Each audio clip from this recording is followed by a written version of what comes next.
Hello बच्चों, let's see this question. यहाँ पे हमें रीजन और असर्शन का कॉन्सेप्ट दिया गया है। असर्शन क्या है?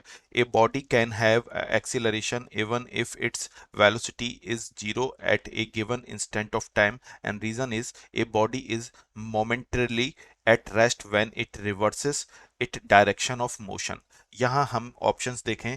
ऑप्शन ए में बोला गया if both assertion and reason are true and reason is the correct explanation of assertion। Option B में बोला गया both assertion and reason are true but reason is not the correct explanation of the assertion। and option C, if assertion is true but reason is false। option D, if the assertion and reason both are false। and option E, if assertion is false but reason is true। तो यहाँ पे हमें देखो concept समझना है।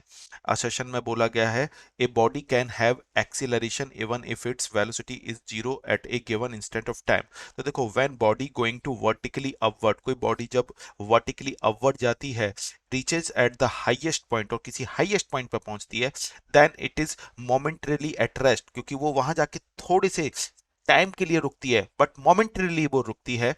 At it then reverse its direction, और फिर वो वापस नीचे की तरफ मूव करने लगती है।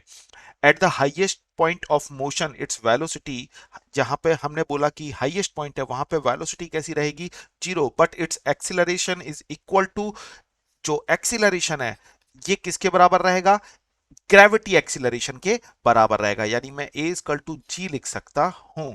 तो यहां से अगर मैं देखूं तो यहां से मेरे ये रीजन और असर्शन में कौन सा ऑप्शन सूटेबल है? Option A is suitable if both assertion and reason are true and the reason is the correct explanation of the assertion.